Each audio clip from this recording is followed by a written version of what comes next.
Well, hey there, Northridge family and guests. It's so great to have you here for another Thursday Live. I really am excited that you're here, and I appreciate you joining me. And for each one who populates one of our platforms for Thursday Live, I just want you to know what a big encouragement and affirmation it is. And I've been really looking forward to this, and I hope you have as well.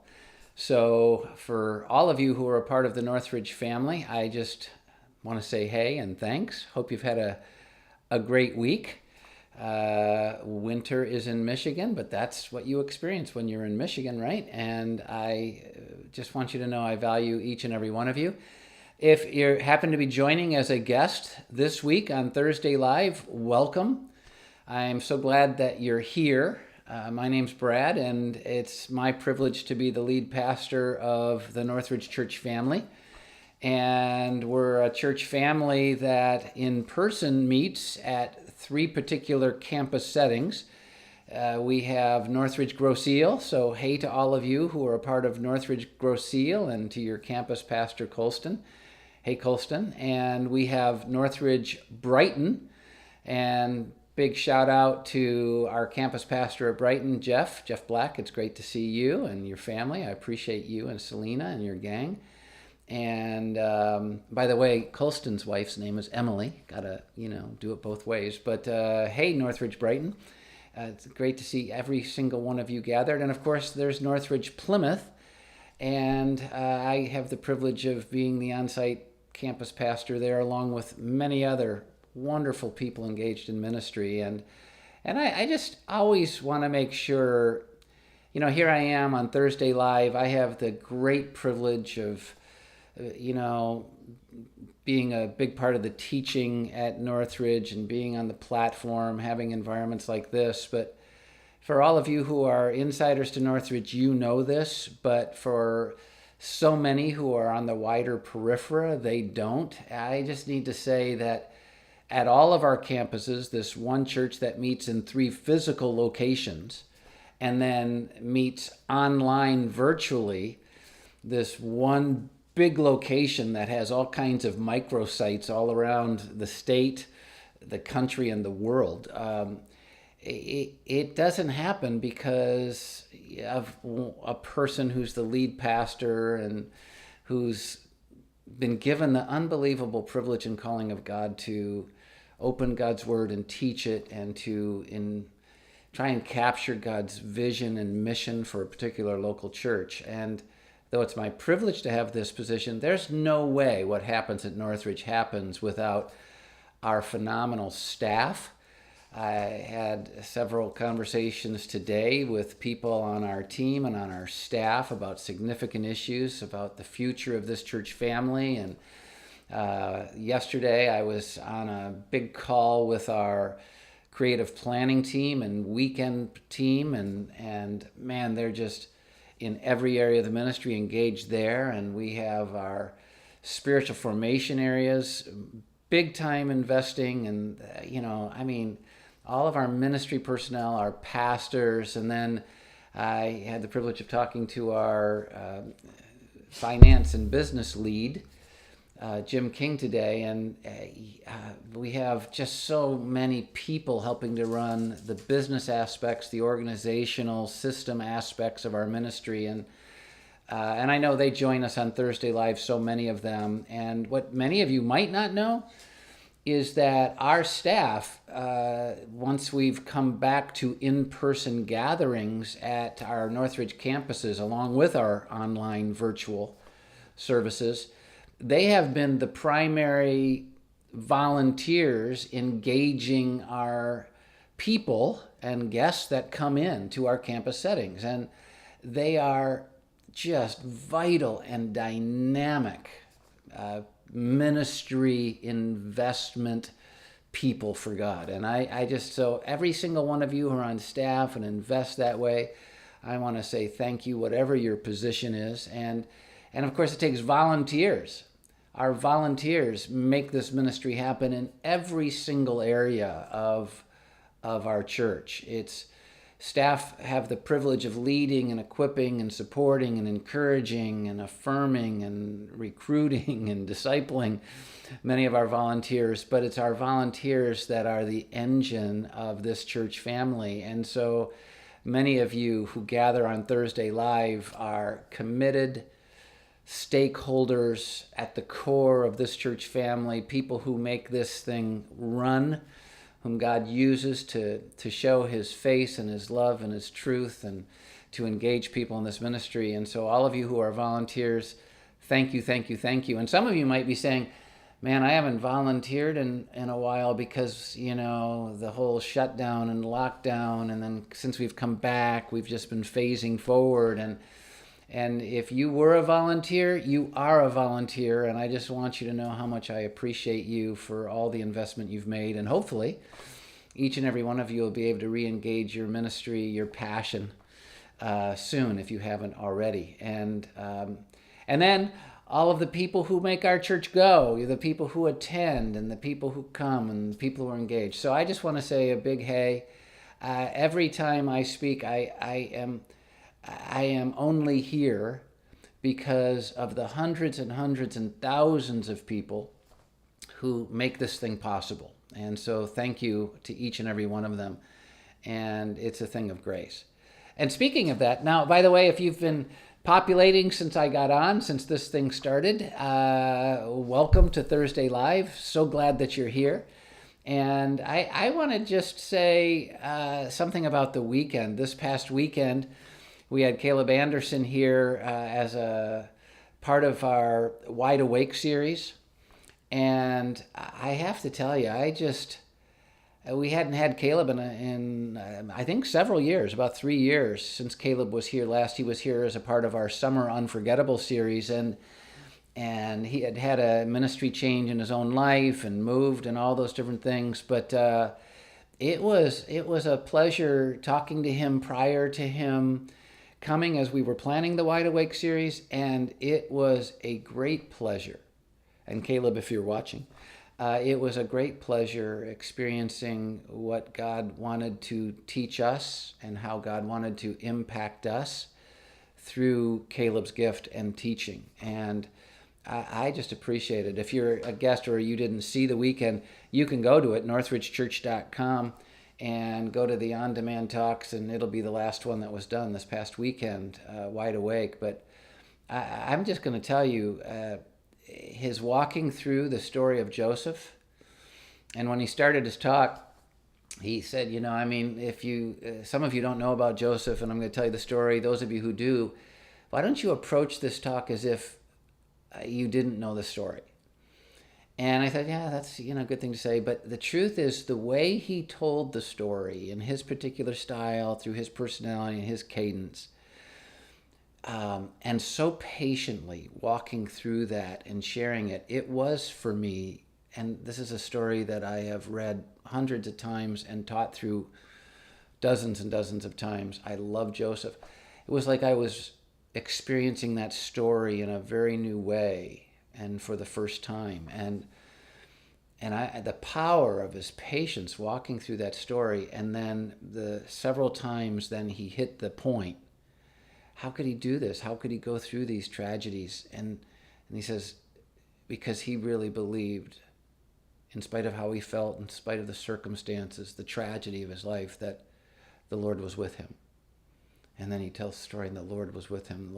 Man, that simple truth exploded with impact in my life. And I'd love to see the comments if some of you felt the same way. And I look at, we're all different personalities, and everybody, one of the reasons I love having multiple teaching pastors coming in, and one of the reasons that I don't think I should always be on the platform as much as I love teaching, and one of the reasons that I bring in people who are guests who God is using out in the broader world from the Northridge experience, is because I think it's vital that we hear God speak through different personalities and different backgrounds and different ethnicities and through different eyes, because that's how God works.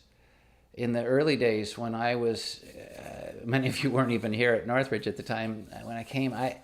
Obviously I was I was the lead pastor, teaching pastor, and we would do Sunday morning and Sunday night and Wednesday night, and then I would do teaching, and other times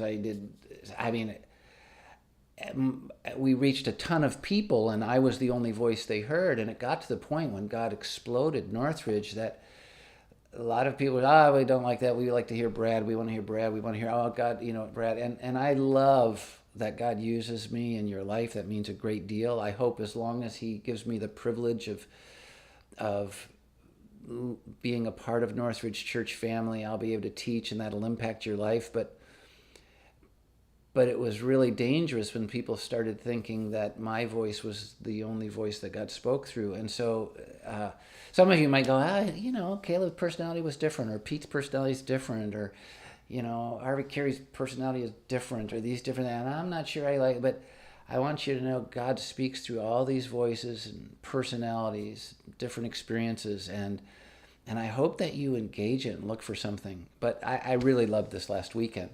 And we've heard from some of you watching online, and we love that you're gathering online with us as you are right now, Thursday Live. And Northridge Online is going to be something. In fact, we had a big conversation about it yesterday in a team meeting about how we're going to continue to pursue it with excellence and try and present the Northridge experience, the worship experience and teaching experience on the weekend in the best way we possibly can, with as great as quality as we possibly can, with as much excellence as we possibly can into the future. We want to grow it and reach 7 billion people on the planet with it. And but some of you who are watching online who haven't yet stepped into an in-person, who can, you're part of the geographic setting where our 3 campuses are.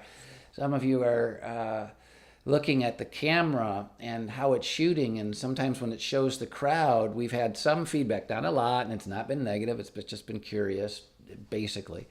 Because of the camera angles and where it's coming in at, it's like, oh my gosh, they're sitting too close together. They're not even doing social distancing there. And I just want you to know that's just not true. We practice social distancing. We are being very appropriate in our gathering, our crowd gathering. It's a very large auditorium, and even with appropriate social distancing, when the camera's coming from above and from the far side, it can kind of hide the spacing. So just want you to know that sometimes those angle shots might deceive you, but we are really practicing safe gathering. We care about every single person who walks in that place, and God has honored that to this point. And so many people have started coming in and are going, oh, man, I feel really comfortable here. This is safe. This feels way better than a grocery store or a restaurant or any other place I would gather. And it does. And it's been really, really, really fun to watch our in-person experiences growing, and they are. But for those of you who are worried about it, there's plenty of space for us to continue to social distance and for you to come. In fact, we can double the amount of people who are coming into in-person gathering and not even miss a beat and be very safe. So just know if you come, you can be safe, and I think you'll have a great, great time. If you're not to that place yet, get it, understand it.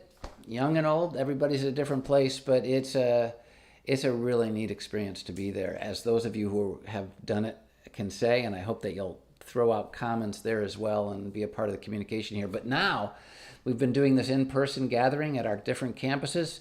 Now, drum roll please, if you've ever seen Chevy Chase on Christmas Vacation, when he was trying to introduce the lights on his house, drum roll please. We're working on how, and this is going to be very, very important to some of you, we're working on how we can begin to safely bring kids back into our Ridge Kids ministry environment. And one of the big holdups for a ton of people, because we have a ton of families at Northridge, for a ton of people to come back to in-person, is that why would they do that if they have kids that man, rather than giving them the comfortable environment of their home where they don't have to wrangle them in and all that stuff, worry about that. I just really, I know that's been hard for many of you. And our team, our Ridge Kids team and our overall team has been working really, really hard to scope out reality, know what would be an appropriate way to do it, and to begin moving towards reopening our Ridge Kids environment with appropriate safety measures and social distancing there. And right now, we're working towards the possibility of March, and we're really excited about it. So I hope you'll be praying for us. And if you're a Ridge Kid volunteer in the past, I'm sure the team will probably be contacting you. And if you don't hear from them, you can contact them. They'd love to hear from you. And so that's pretty fun. And then I want you to know, for those of you who have middle school and teens, our student ministry, Ridge Kids is for, preschool, preschool to like 5th grade. But our middle school and high school ministry, student ministry, is already meeting in person. And we're seeing great growth in that area of our ministry at all of our campuses. In fact, I got a note from Jeff Black, our campus pastor of Brighton, that this past Tuesday they had a student ministry event. One of our own staff, Kevin Folster, actually spoke at it and talked about the power and the necessity of forgiveness if we're going to experience the fullness of God, any kind of fullness in our humanity in this world. And Jeff told me about how big of an impact it made. He knew of one student in particular that it just really impacted his life in such a way that changed how he approached his parents, and it encouraged him to once again be pursuing God, and I'm sure it happened to many. And so can I just tell you, if I was a parent of a teen, and I'm the parent of 3 kids, none of them teenagers, I am the parent of one kid that has her own teenager. Look, at those of you who are parents of teenagers, I would do everything in your power to encourage them to be connected to our student ministries. If you're part of Northridge or in our environment, and if not, a part of a church's student ministry somewhere, because it's powerful, it's necessary, it's an important investment, and I would lever that if I was you as a parent. Also, just want you to know that we have a young adults ministry, which is post-high school through about 25, that kind of thing. Our very own Andrew Hamilton is the lead pastor on that. And Andrew told us that he had an amazing time last Saturday with the young adults at Elevate Detroit, feeding and handing out winter clothes to the homeless. And I'm so proud of young people who, if you're one of those young adults that did that, if you're part of the young adult ministry, and Andrew, thank you. That is a huge deal. And yes, can I just tell you, it was in the cold and snow. It's outside. And they did it for one reason. And this is so great when you think of 18 to 25-year-old area of age. They did it to show Jesus' love. And it's really, really, really cool. And so can I give you just a little note on this whole thing? The young adult ministries are re-upping their ministry experience together in person, and they're actually doing it tonight after Thursday Live, and so it's at the Plymouth campus, and I encourage you young adults to be a part of that, and it really be impacting to your life. Also want you to know, and I think I have to be fair, I think most of you know I'm a go blue guy, not a go white, green, white. But let's be fair. Andrew told us that 4 from Michigan State drove all the way from that school, that university in East Lansing, to be part of this feeding and handing out winter clothes to the homeless. And so here's what I have to say. Let's be honest. Something good is coming from Michigan State University. So go Spartans, and I'm really proud of you 4 people. That's really, really cool. And then young adults are relaunching, as I said, which is really, really cool. And I love that some of you are giving me feedback right now. My executive assistant is sharing some of these things, and I really do appreciate it. Min Yu loved Caleb's story on Joseph, and she said she just recently read it for the first time, which is cool. Got another note that said, "Dear Pastor Brad, our family, like you, loved the talk last weekend by Caleb. He brought new meaning, light, life to the story of Joseph. Amazing. We were truly blessed, as well as those who we have invited to participate with Northridge online for Wide Awake." That's really neat. I appreciate that. And then Linda said, "Brad, I also loved when Caleb said, 'People act out when they feel unloved.'" Linda, that was a powerful and such a true point. People act out when they feel unloved. And, that goes to, people can act out, like I was going to say, that goes to the parents of teenagers. Sometimes when the kids are acting out, maybe it's because, it's not because you don't love them, but maybe it's because they feel unloved. That doesn't mean that every teenager who's ever acted out, was unloved and all that. But that's a place. And the same thing with Goodnight staff. If you're an employer, the same thing with marriage. Same thing in all of life. And so, Linda, that was a great one. I appreciate you bringing that to our attention. And thanks for commenting. I do appreciate it. We've been talking a lot about how to make sure I'm seeing some of your contacts. If you knew the technology of putting together Thursday Live, I have a program that allows us to be on all the platforms we're on, YouTube and Facebook and our website and all that. And so I can't be like on Facebook Live and reading your comments, or on YouTube reading your comments. I'm on this other platform that spreads it out. It's like the traffic cop spreading it out. But we're looking for ways where I can have a monitor and see some of your comments and engage. And we're trying to get better and better at this. Because here's the thing, Thursday Live, if you're a guest, Thursday Live is not about me planning some talk, me being the pastor on the platform or in the pulpit, sermonizing. Nothing wrong with that. We do that. I do that. Nothing I love more than being on the platform and having structure to talk that I trust can be applied to your life in a way that would change you. But that's not what Thursday Live's about. It's about connecting relationally, about sharing my life and what's going on in life, updating you on the church, bragging on what God's doing at Northridge, bragging on the people God's using at Northridge, the unbelievable sacrifice and commitment. And it's just that kind of a deal. And encouraging you spiritually. It's like I said a couple of weeks ago, it's a breakaway moment in the middle of our week where we can just connect and encourage each other and talk to each other in a spiritual way, and nothing huge planned or prepared. My son called me today and said, "What are you going to talk about?" And I said, "Well, I'm going to share a couple thoughts, but it's not this structured thing." And he actually gave me this idea, and maybe you guys can throw your comments on there. He literally called me at about 6:40. And, "Hey, Dad, how's it going? Everything good? What are you talking about, etc." And then he goes, "Don't forget," and he's been telling me this for a while. He says, "It'd be a powerful Thursday Live if you just shared your salvation story, if you just shared what your journey was like to coming to faith."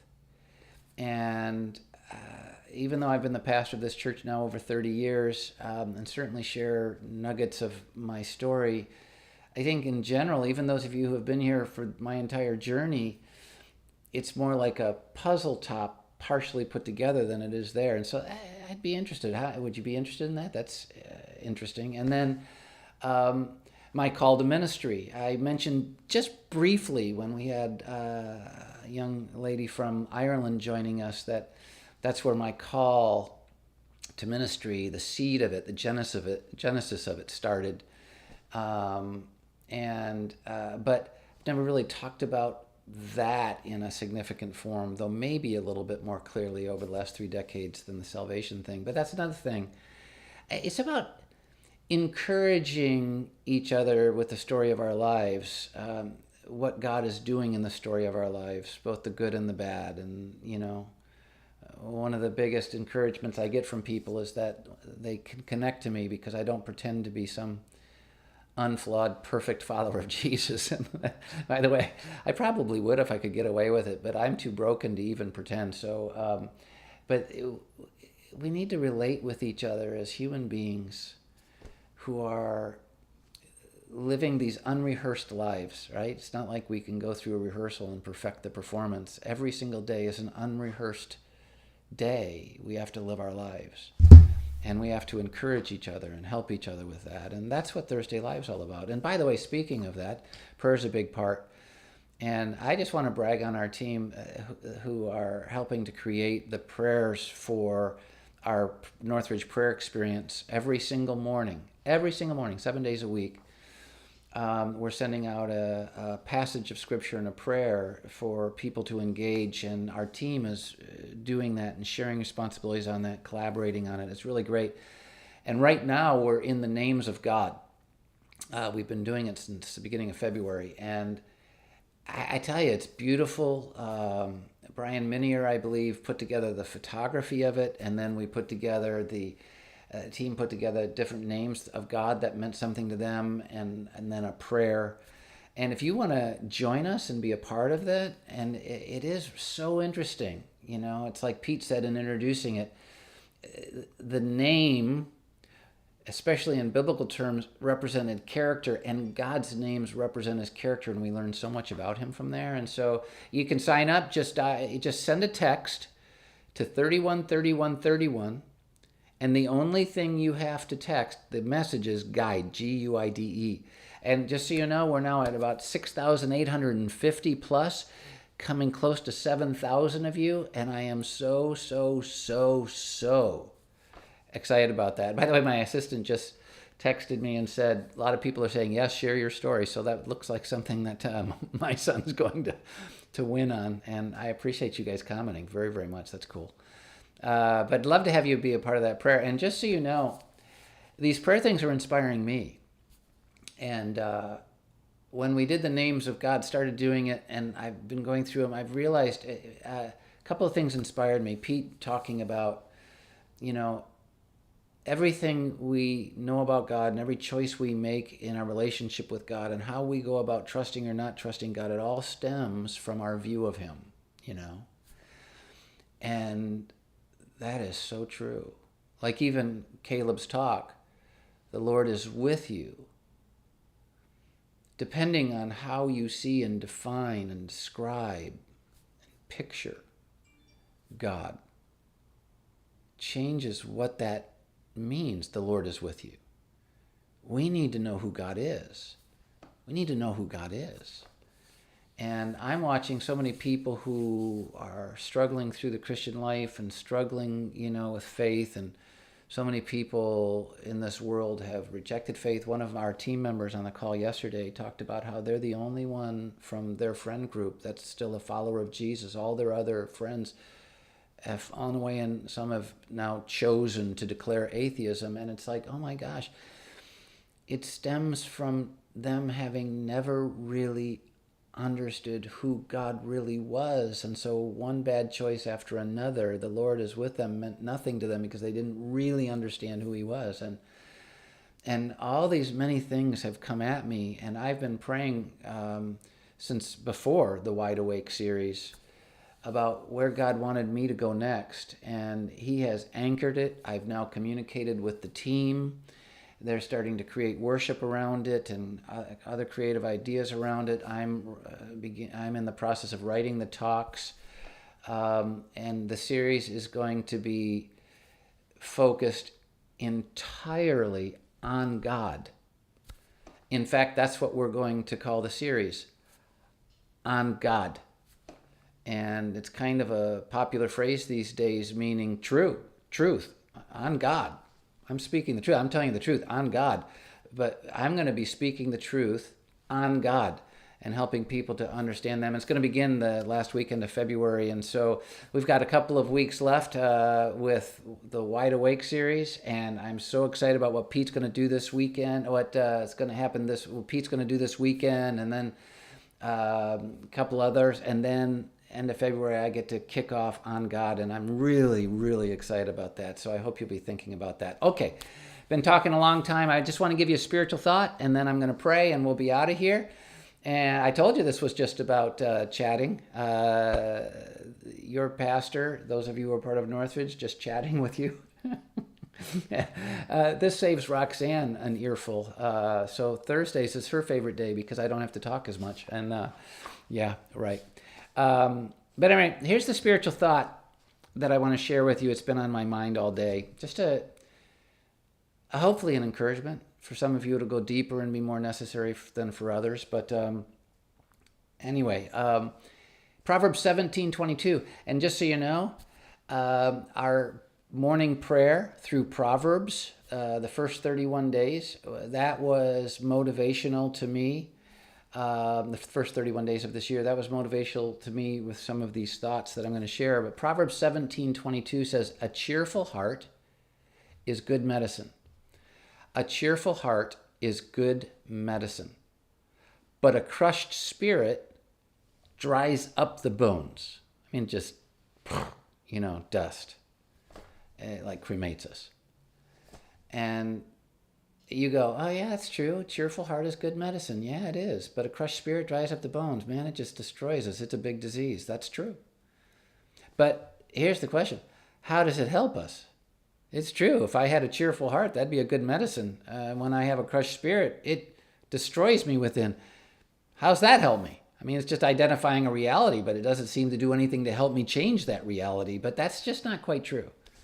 It's identifying a reality that can be changed, actually, that we can all participate in helping people to have a more cheerful heart. We can all be a part of administering some good medicine in each other's lives. In a world that tends to be this diseased world that tends to, by nature, on a daily basis, crush our spirit and dry up our bones. And just as a doctor prescribes medicine for us, God prescribes for us to administer good medicine to each other so that we can take people who are naturally crushed, dying inside, and begin to experience cheerfulness.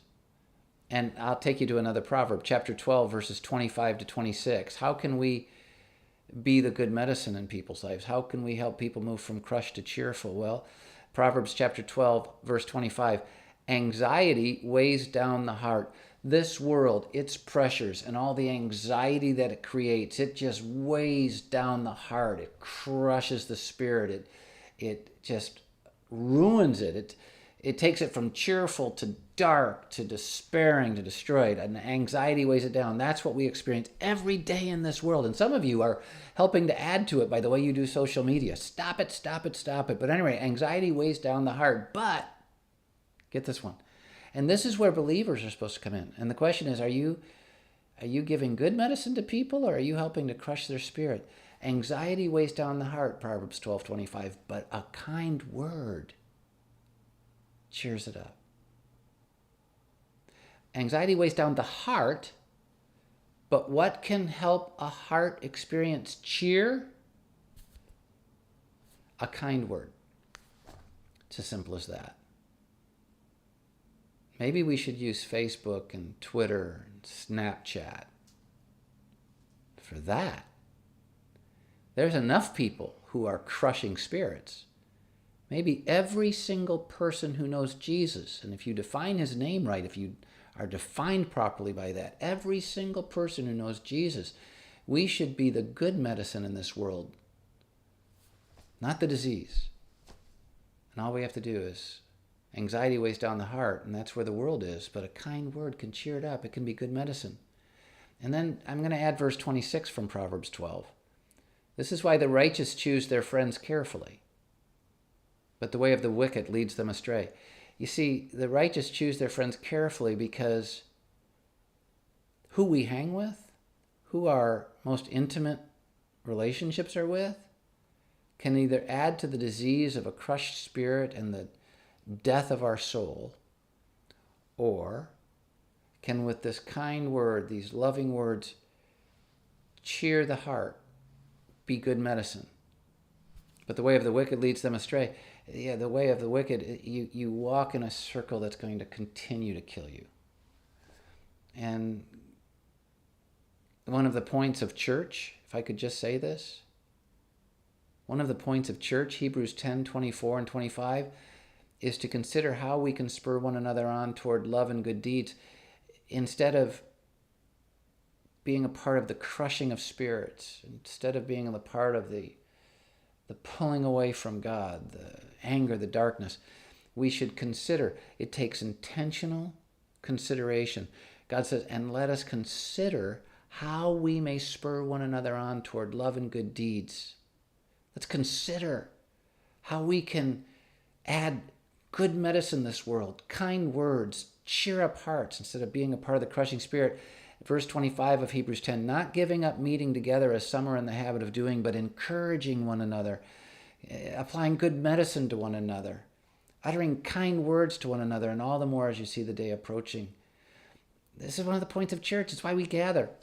And by the way, I'm so glad we can gather online. That's how we do Thursday Live. It's how I can have a conversation with so many of you, and it's how many of you are doing church with us these days, and it's great. But here on Thursday Live, we can do comments, and we can share, and we can say kind words and encourage, but let's all be really honest.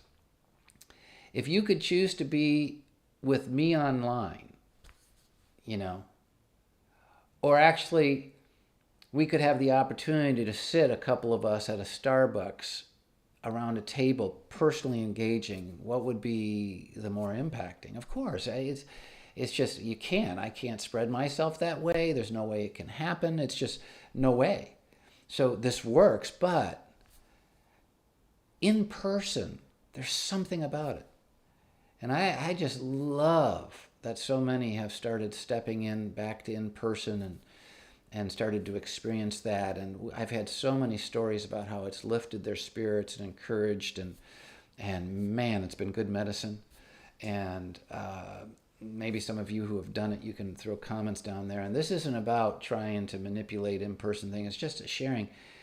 Man, this world is crushing spirits. Anxiety's weighing down our hearts, and we need to be good medicine and expressing kind words to each other. And when it said the righteous choose their friends carefully, we need to choose who we do life with carefully, whether they're people who light us up or tear us down, right? And I want Northridge to be the kind of place, whether you're online or in person, I want Northridge to be kind of the place where people go, that is a place of good medicine. It's a place where, in a world that's crushing my spirit, helps me to have a more cheerful heart. Man, I want it to be that way. That doesn't mean we can't tell. We have to tell the truth about the world. We have to tell the truth, and sometimes the truth actually gets tense and hurtful, but it always needs to be for the purpose of the kind word, the uplifting word, the life-changing word. Okay, said enough. So glad you joined Thursday Live. Thank you so very, very much for being here. Thanks for chatting it up. I really appreciate it. Can't wait. I'm going to go back and read through all your comments, and I'm just so proud to be the pastor of this church family. And if you're a guest, thank you for joining us this week. I'm going to pray for you, and we'll say goodbye. God, thanks for this time that we can have together. Thanks for each and every person who's engaged Thursday Live this week. And I pray, knowing that in this world, many are experiencing crushed spirit. Their bones are drying up inside. God, I just pray that maybe tonight there's been some good medicine, and I've encouraged them. And God, help all of us make the choice to speak kind words to someone this week, to lift them up. And help Northridge be the kind of place that you use to give people cheerful hearts who live in a world of crushed spirits. And I'll thank you for it, God. In Jesus' name, amen. All right, everybody. Hey, maybe that's an action step out of this. Write down 1, 2, 3 people that they're being crushed in spirit this week, and intentionally consider the kind words you can say to them that can lift them up. And for some of you, it might be to invite them to church. Why not? I mean, this next weekend's going to be great. And that would be an encouraging thing. All right, this coming weekend, Wide Awake continues. Don't miss it. Invite people. Hope to see you in person at one of our campuses or online. And until then, I hope you have a great, great week. I'm praying for you. Pray for me. Thanks, everybody. See ya.